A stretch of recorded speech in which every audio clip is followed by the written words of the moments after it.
Baik, a'udzubillahi minasyaitonirrajim. Bismillahirrahmanirrahim. Alhamdulillah, teman-teman. Oke, bismillah ya. Jadi hari ini kita melanjutkan pertemuan kelas full online mata kuliah tipografi. Kita sudah masuk ke pertemuan ke berapa ini? Saya cek dulu, saya pastikan dulu. Kita masuk di pertemuan 7 ya kalau nggak salah ya.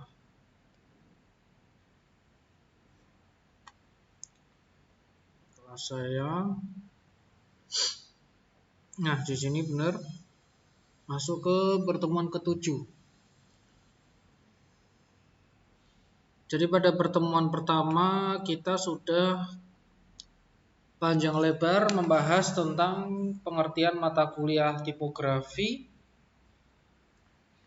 Kemudian pada pertemuan kedua kita sudah membahas tentang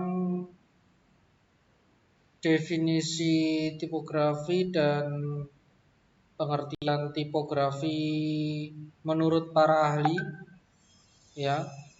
Nah, pertemuan pertama perkenalan, pertemuan kedua definisi mata kuliah dan tipografi itu apa, pertemuan ketiga tipografi menurut para ahli, kemudian pertemuan keempat kita membahas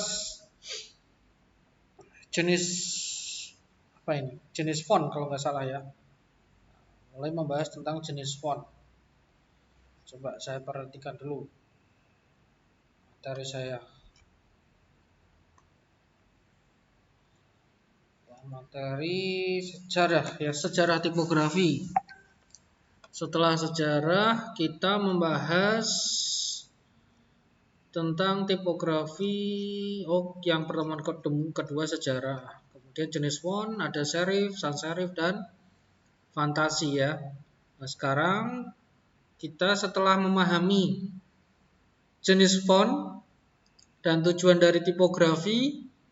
Nah, di pertemuan ke-7 kita membahas pengaplikasian ilmu tipografi pada karya-karya desain. Nah, jadi kita harus paham dulu ya fungsi dan jenis font dan definisi dari tipografi. Jadi teman-teman, kalau misalkan kalian belum yakin dengan pemahaman kalian, kalian ulangi dulu videonya di pertemuan awal sampai pertemuan yang ke-6 agar teman-teman benar-benar sudah di luar kepala memahami pengertian dari tipografi, sejarahnya, jenis font, dan fungsinya.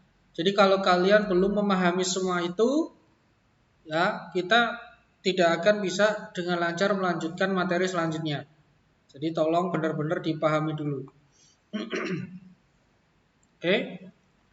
Baik. Kita persiapkan dulu.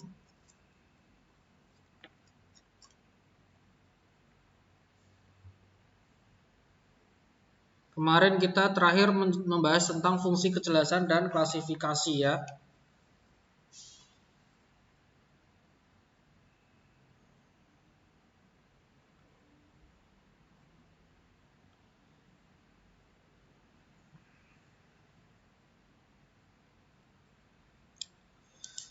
Nah, sekarang kita membahas tentang pengaplikasian ilmu tipografi pada berbagai media. Nah, di sini teman-teman bisa melihat ini contoh buku novel, ya kan? Nah, masih ingat salah satu pengaplikasian tipografi. Kira-kira untuk buku novel font apa yang sesuai untuk textbooknya yang panjang, padat, dan ukurannya mungkin kalau dalam Word ukurannya 11 sampai 12. Nah, kira-kira tipe font apa yang sesuai? Ya. Coba saya kasih waktu untuk menebak dulu. Tipe font apa yang sesuai untuk huruf yang digunakan pada novel?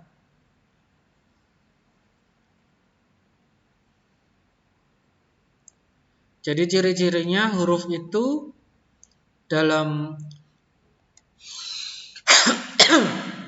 dalam ukuran kecil bisa membentuk garis semu yang mempermudahkan mata untuk membaca. Tolong nih, harus ingat nih. Jadi kalau teman-teman belum hafal ciri-ciri dan fungsi dari huruf serif, sans serif, dan fantasi, nah ini belum bisa memahami ini. Nah, jadi saya anggap teman-teman sudah paham dulu. Ya, betul ya. Jadi huruf serif adalah huruf yang sesuai untuk textbook atau buku bacaan, buku pelajaran. Karena pada huruf sans serif, huruf serif dia memiliki lengan dan kaki, di mana bagian kakinya memudahkan mata kita dalam membaca huruf yang relatif berukuran kecil. Dan huruf serif dirancang untuk bacaan yang dibaca dalam jarak dekat, bukan dalam jarak yang sangat jauh, dalam satuan kilometer. Nah, itu sudah nggak kebaca dia. Nah, saya buka program Photoshop, saya akan coba kasih contoh.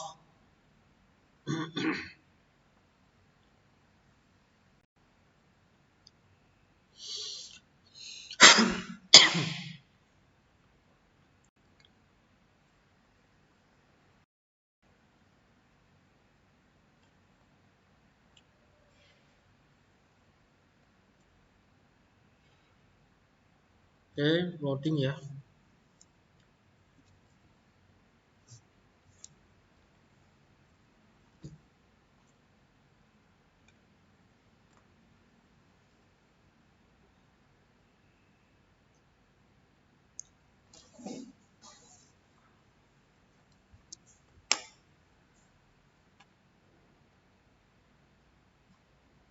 Baik, sudah terbuka. Saya buka kanvas baru.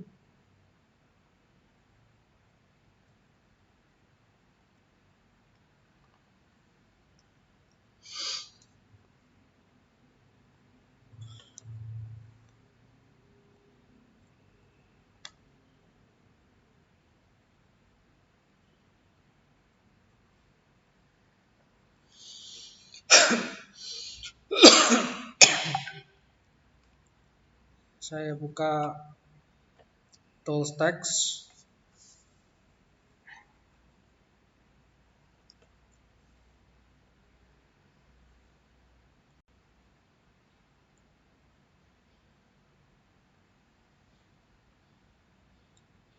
Segini.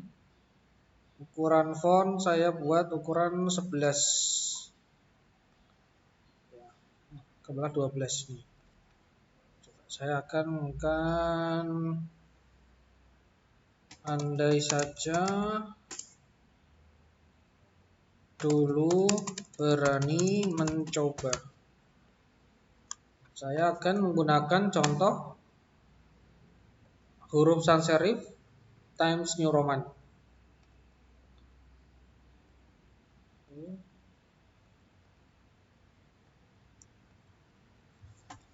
Times New Roman. Nah, perhatikan di sini teman-teman. Oke, masuk. Oke, ntar saya start dulu ya. Oke, baik ya, saya lanjutkan dulu. Jadi saya ulangi. Ini ya, saya coba perhatikan teman-teman, perhatikan baik-baik di monitor, katakan ini skalanya. Kalau di sini 12, anggaplah kalian melihat penampakan font ya dalam ukuran textbook ya. Nah, di sini tertulis andai saja dulu berani mencoba. Ya. Maaf, saya ubah warnanya menjadi hitam. Nah, dalam tulisan kecil ini ya memang lebih sesuai untuk digunakan jenis font Times New Roman. Nah, perhatikan bagian bawah ini ya. Nah, jadi kalau Times New Roman memang dia dirancang untuk memiliki kaki yang berguna untuk menjadi garis bantu, ya. Kalau teman-teman lebih cermat lagi, ada kaki pada huruf tipe serif, dia memiliki garis bantu, seakan-akan muncul garis bantu. Nah, saya coba kopas sehingga tampak beberapa garis di sini, tampak beberapa baris. Nah, jadi agak muncul pembantu pada garis bagian bawahnya, ya. Jadi kita lebih mudah dalam membacanya. Nah, jadi itu salah satu pengaplikasian tipografi pada suatu karya. Nah, di sini contohnya Times New Roman yang merupakan huruf tipe serif diaplikasikan pada buku novel atau buku pelajaran juga bisa, textbook. Kemudian untuk reklame misalkan, ya kan. Nah, ini contoh pengaplikasian huruf sans serif. Nah, ini sangat sesuai kalau digunakan pada media-media yang berukuran besar, seperti poster film, seperti poster iklan, ya, pada reklame jalan, kemudian banner-banner, ya, untuk advertising dan sebagainya, yang menuntut media desainnya berukuran besar. Nah, ini sangat sesuai jika menggunakan huruf serif, sans serif, ya, sans serif. Nah, jadi tolong diperhatikan nih contohnya, teman-teman. Ya, nah, semuanya pasti menggunakan sans serif. Nah, adapun misalkan ini pembeda, ya, kita menggunakan huruf fantasi atau huruf serif itu boleh aja, tidak apa-apa. Ya, ini untuk pembeda. Ya, tetapi dominannya, ya, teks yang menjadi titelnya, ya, atau body copy-nya yang utama di sini kita menggunakan huruf sans serif. Ya. Nah, kalau dalam Nirwana misalkan karya ini kan pusat perhatiannya gambar burger, ya, burger. Nah, tetapi font utamanya adalah ini, discount for all menu. Nah, di sini. Coba kita lihat contoh dari poster advertising.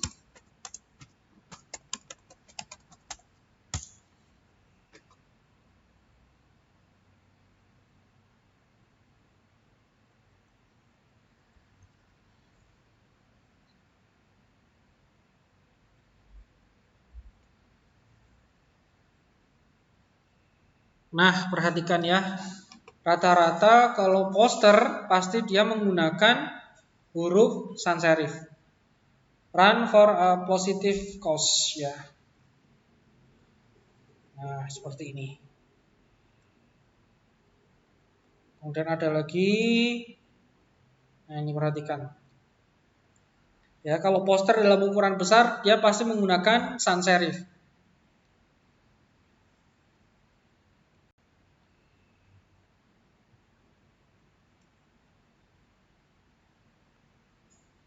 Perhatikan ini. Nah, ini juga banyak sekali.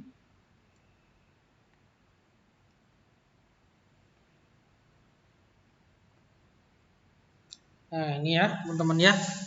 Bisa diperhatikan ya. Tampak jelas ya pengaplikasiannya. Nah, teman-teman silakan sering mengamati ya, mencermati karya-karya di sekitar kalian.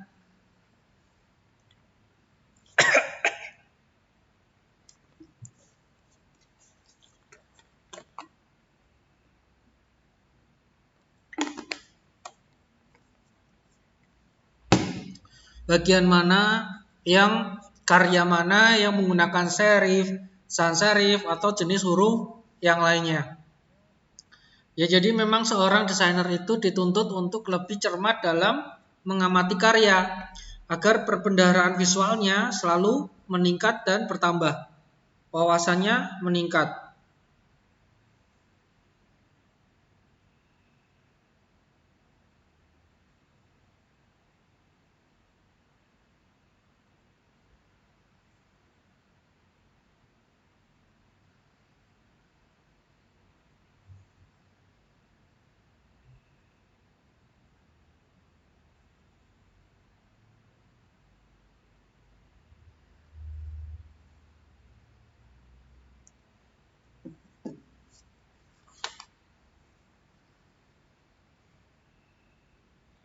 Kemudian contoh yang lainnya, nah ini gambaran reklame ya, dalam perkotaan pasti banyak reklame ya, iklan, advertising, banyak produk-produk ya. Ini sangat sesuai sekali menggunakan teks-teks untuk body copy-nya menggunakan font sans serif.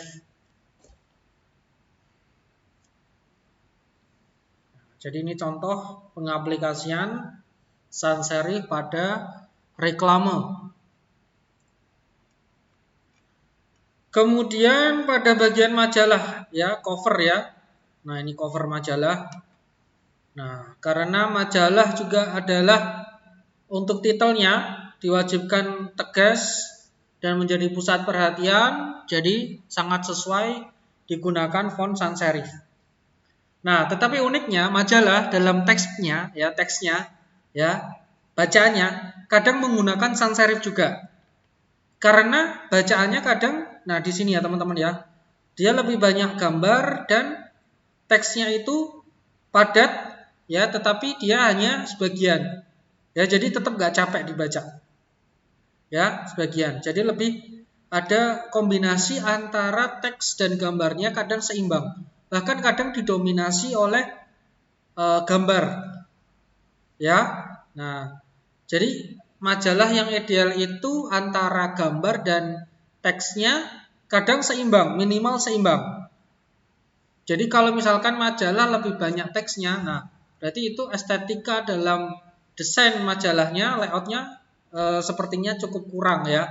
Karena memang majalah itu yang dijual adalah visualnya, baik itu dari fotografi atau ilustrasi. Ilustrasi digital maupun ilustrasi vektor atau tradisional. Nah, tergantung konsep dan kebutuhan pada majalah apa yang akan diproduksi, ya. Nah, jadi tolong diperhatikan baik-baik.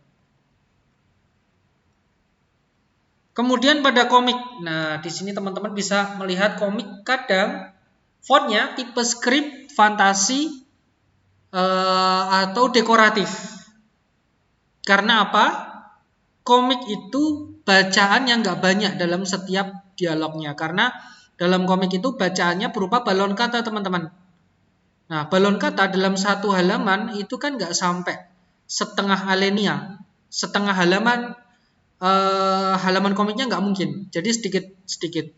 Jadi karena jumlahnya sedikit dan itu mewakili emosi dari karakternya, makanya dia harus menggunakan huruf yang khusus. Bisa fantasi, skrip, atau dekoratif. Tapi seringnya mungkin tipe yang skrip, tapi yang mendekati bentuk sans serif. Ya, seperti ini. Nah, ini contohnya saya menggunakan font Anime Ace. Ya, Anime Ace. Ini contohnya ya. Ya, jadi fontnya bukan bagian dari font serif, bukan sans serif. Ya, di luar klasifikasi dua itu. Kalau untuk komik. Nah, ini contohnya ya. Coba kita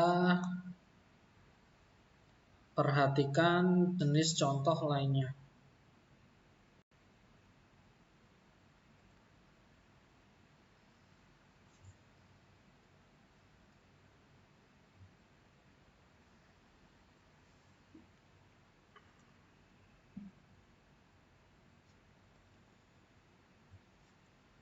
Pada teks komik.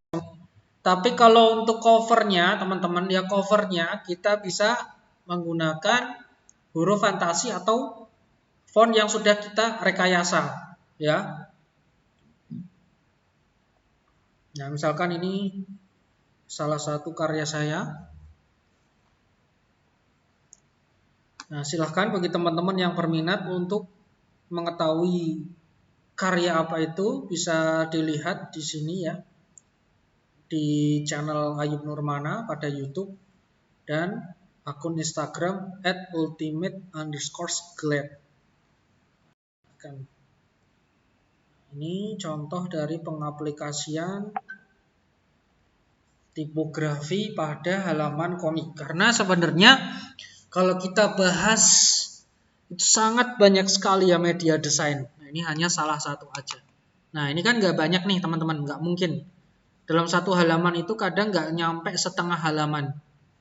Ya, mungkin sepertiga halaman saja komposisi teksnya.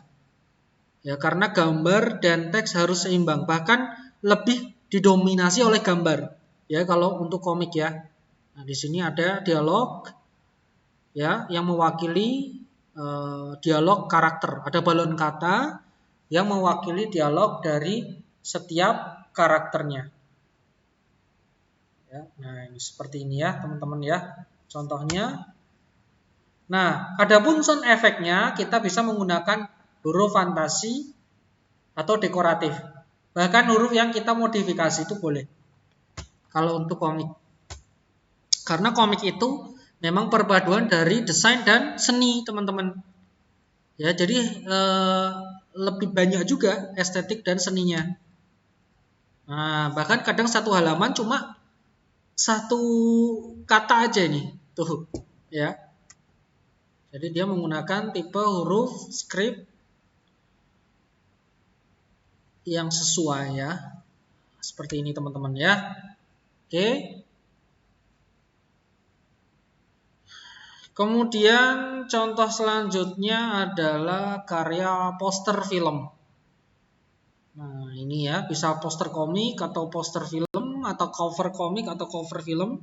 Nah, ini ya bisa masuk ke font sans serif atau fantasi atau bahkan font yang dimodifikasi. Tapi rata-rata ya adalah modifikasi dari bentuk huruf sans serif tanpa lengan dan tanpa kaki. Karena memang font pada judul film atau judul komik ya itu menjadi pusat perhatian yang dari jarak jauh sudah harus bisa terbaca dan memiliki ciri khas baik warna yang mewakili konsep cerita atau bentuk font yang mewakili cerita atau karakter atau tokoh utama pada film tersebut.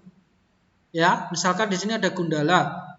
Nah, ini kenapa dipilih tekstur logam di sini? Karena Gundala itu di konsep terbarunya ada bagian sayap di telinganya yang menjadi penangkal petir. Jadi logam itu adalah konduktor ya bagi Gundala untuk mendapatkan kekuatan petir. Kemudian di sini ada Avengers Endgame, di mana warna ungu ini merepresentasikan pertarungan yang dilakukan pada adegan setting pertempuran, di mana kalau aktivitas Infinity Stone dipadu dengan bagian peperangannya berwarna ungu dan sedikit kemerahan yang melambangkan bara api pertempuran ya. Nah, di sini teman-teman bisa melihat komposisi warna yang sesuai. Nah, jadi itulah contoh-contoh.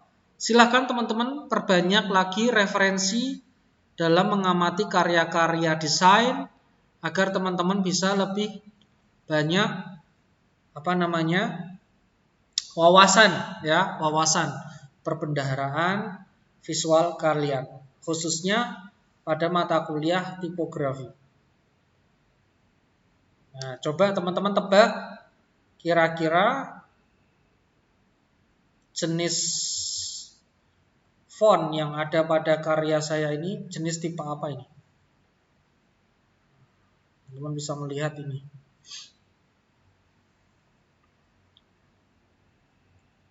Nah, kadang kita nggak perlu font yang sangat heboh ya. Nah, cukup hal yang sederhana aja. Nah, seperti ini ya teman-teman ya. Nah, itu contohnya.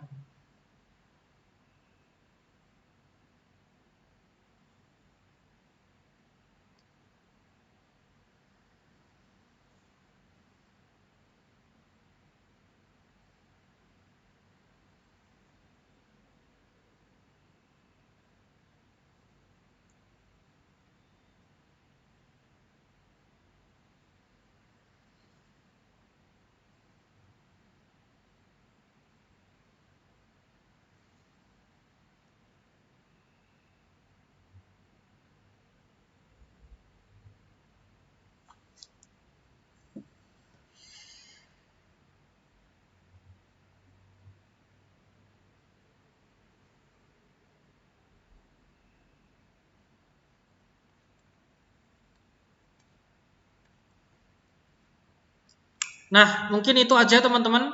Besok kita mulai praktek ya. Karena ini masuk ke pertemuan ke berapa tadi? Ke-7 ya. Nah, besok kita mulai kisi-kisi ya, kisi-kisi dari UTS. Bener ya? Nah, besok kisi-kisi UTS aja. Berapa sih ini? Ya, berarti besok kita masuk, ini kan pertemuan ke-7. Berarti pertemuan ke-8 sudah UTS ya. Jadi nanti saya akan sampaikan kisi-kisi dan tugas UTS-nya. Ya, mungkin nanti akan saya sampaikan.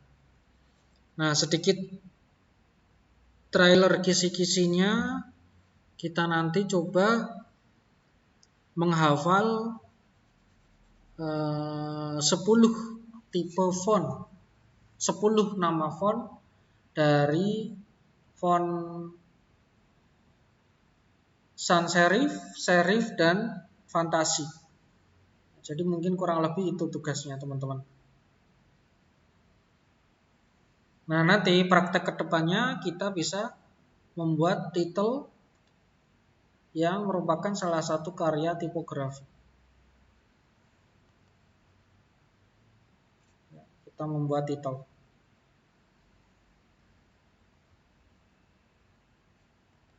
Nah, kita nanti akan setelah UTS, materi barunya kita lebih banyak praktek membuat karya tipografi serupa titel seperti ini. Seperti ini ya.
Oke, berikut gambarannya.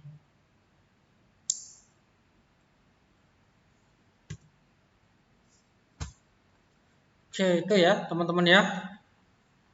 Nah, jadi semoga teman-teman bisa paham dan bisa mendapatkan manfaat dari ilmu ini. Semoga berkah ilmunya teman-teman. Jangan lupa benar-benar dicermati, diresapi, dan dipahami. Semoga ilmu kalian berkah selalu, diberi perlindungan, diberi kemudahan. Sampai ketemu lagi minggu depan. Akhirul kalam. Wassalamualaikum warahmatullahi wabarakatuh.